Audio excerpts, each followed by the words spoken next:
السلام عليكم ورحمة الله تعالى وبركاته مدني مروا كسودو شركة Gold Star Life waxaan aad ugu faraxsanahay kuguna hambaleynayaa inaad ka mid noqotay bahda shirkadda Gold Star Life muuqaalkan yarka waxaan kugu sharaxi doonaa qaabkii aad isaga diiwaangelin lahayd linkiga aan hoos kugu siinay ee brokerka FX Primus balse inta aadan iska diiwaangelin brokerka waxaa yaabo oo muhiim ah oo laga maarmaan ah oo aad baahan tahay in aad haysato intaadan brokerka iska diiwaangelin waxaa kamid ah in aad haysato passport ama national ID waxaa la mid ah hadaad national ID ama passport aad haysanin waa inaad haysataa driver license sidaas la mid ah waa inaad bank account leedahay ama aad haysatid bank statement marka waxyaabahaas waxaan filayaa in aad haysatid ama utility bill electricity bill-ka iyo waxyaabo la mid ah in aad haysato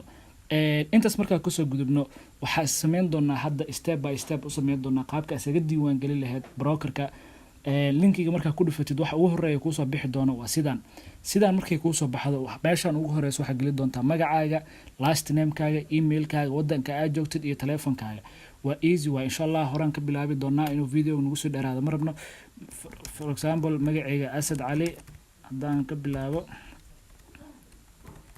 okay surname-kaaga ama bogaaga halkaas geli halkan waxaa geli kartaa email-kaaga qof walba email-ka uu haysto gashan karaa for example anaga email tijaabaha gelinaynaa tijaabo 909@gmail.com wadanka aad joogto qof walba asaga yaqaan wadanka uu joogo halkaas ayuu ka fiirsan karaa for example aniga Soomaaliyan jooga way ii dooran tahay numberka aan gelinay qof walba numberkiis marka automatically wadanka aad joogto aad gelisid furaha numberkan wuu isbedeli doonaa numberkaaga ayaa geli doontaa numberkaaga haddii aan geliyo for example 33794 okay intaas markii aan sameeyay kadib waxaa laga rabaa username iyo passwordka waa muhiim waa labada aad xasuusnaa doonto mar walba username magaca kusoo geli doontid brokerkaaga iyo passwordka aad kusoo geli doontid waa inaa mar walba aad xasuusan tahay for example aniga username-ka aan sameysan karno wuxuu noqonayaa Asad 9988 waa tusaale password ayaa sameysan doonaa insha allah passwordkaas mar walba waa inaa xasuusan tahay halkan su'aal yar laga weydiin doonaa wax yar oo iska easy waaye waa inaad ka jawaabi kartaa traffic light-ka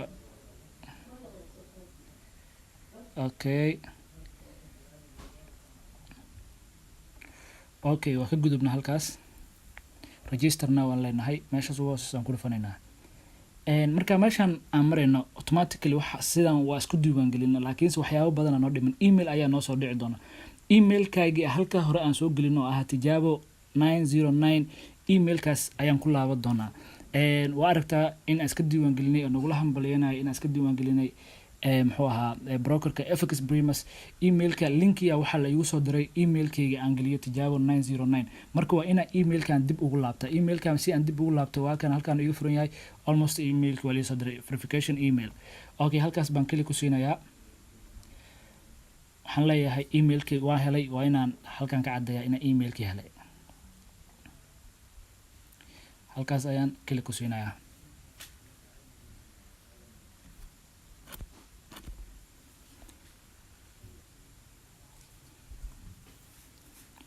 okay hadda waxaa leeyahay waa ku mahadsan tahay sida isku diiwaangelisay continue leenahay diiwaangelinteena halkeedan ka sii wadanaa step 2 diiwaangelin magaca isku diiwaangelis waa kana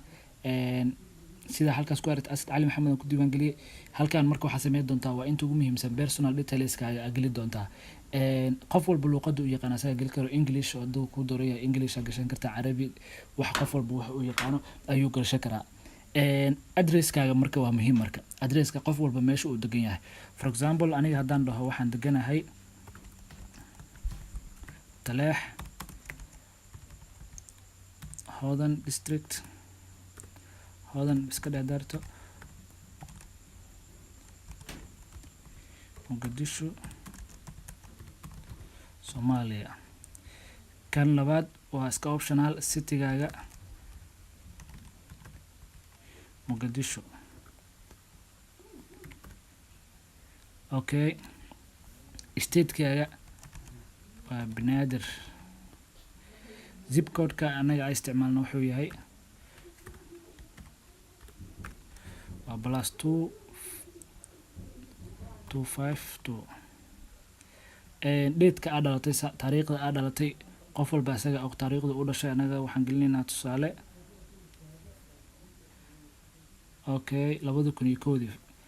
taariikhda saas aad u gasho kartaa okay markii aad taariikhdaada gelisay kadib waxaa sameynaysaa wax su'aalo yar lagu weydiinayo lagu leeyahay weliga marka soo qof oo siyaasadda ka mid ah ama siyaasadda ku cadcad ma tahay siyaasi no qof adiga waxa rabta dooran karo haddii qof siyaasadda ku jira tahay yes leedahay haddaad ku jirina no leedahay for example aniga no ay tahay qof oo dhalasho ka haysto ma tahay US ama Mareykanka haddaa dhalasho ka haysto yes haddaad ka haysana no dheh wax weyn ku keenayso okay halkan ayagana su'aalihii way soo socdaan waxa lagu weydiiyay trading knowledge-gaaga ama experience-ga u leedahay suuqan forex trading-ka adi ahaan muxuu ahaa waxa aad qabato inaad sheegtid haddaa shaqaale tahay haddaa qof iskiis u shaqaysta tahay haddaa qof oo shaqadii ka duqooba aad tahay haddaa arday tahay haddaadan shaqaynin unemployed aad tahay qofba wuxuu yahay ayuu sheegi karaa for example anigoo kaleeto employed shaqaale ahay lacagta xagee kaa soo geli kartaa qof walba lacagta meel ka soo geli kartaa lacagta xag source-ga ama fund-ka xaguu kaa soo geli karaa investment waxaanu ku soo geli karaa lacag shaqada ku shaqaysid mid saving ah qofba wuxuu sheegto ayuu wuxuu rabo ayuu sheegi karaa mid ka rabta ayana dooran kartaa aqoontaada ilaa halkay gaarsiisan tahay hadduu secondary gaarsiisan hadduu badge gaarsiisan yahay waxa rabta ayadan dooro estimated kaaga lacagaha aad rajeynaysid in income ahaan u heshid ama dakhli ahaan u heshid intee la eg tahay qofba wuxuu sheegan karaa 50,000 iyo wixii ka yar 50,000 ilaa 100,000 iyo wixii ka badan marka waxa rabta sheego muhiim maahan in aad ka baqdo su'aalahan wax walba wixii markaas aad u baahan tahay oo niyadaada ku jiro ayaa sheegan kartaa wax kugu soo laabanayo maahan net worth-gaaga intuu la eg yahay wuxuu la mid 25,000 25,000 ilaa 70,000 whatever qof walba wuxuu u haysto isaga og iska dooro lacagta investment ku sameey rabtay ama lacagta deposit ka ku sameeyay rabtid intee la eg tahay qof walba isaga yaqaan $100 ilaa 25,000 ilaa $50,000 ayadana waa ku sameeysan kartaa lacagtan purpose-ka u dhiganaysid muxuu yahay trading-ka of purpose-ka ugu jirtid maxay tahay for example kaleeto anaga investment ugu jirnaa purpose-ka ugu jirnaa waxaa dhigi kartaa investment okay su'aalahaas marka halkaas ugu soo baxdid ama su'aalahaas yararka halkaas ugu soo baxday inaan su'aalahaas yararka ka baqdana maahan wax yar oo iska easy waaye haddaayta markaan videoga bilawnay waxaan dhahnay qofku waa inuu haystaa documents muhiim ay tahay documentska intaan nagula weydiiyey documentska waxaa ka mid ah passport inaad haysatid iyo in aad haysatid muxuu ahaa ama ID qofkii haysto wuxuu sameyn karaa bagga qaybta hore iyo qaybta dambe ayuu labadaba geli karaa intaas markii laga soo gudbo kadib intaan waxaa loo soo gudbayaa proof of residence meesha aad degan tahay inaad cadeyso ama addresska hore u soo sheegatay waxaan yiri Soomaaliya deganahay Taleexan ka deganahay Muqdisho ka deganahay meesha aad deganahay inay sax tahay inay qalad tahay waa inaa cadeeyaa maxaa ku cadeey karaa marka waxaa ku cadeey kartaa utility bills kaaga ku cadeey kartaa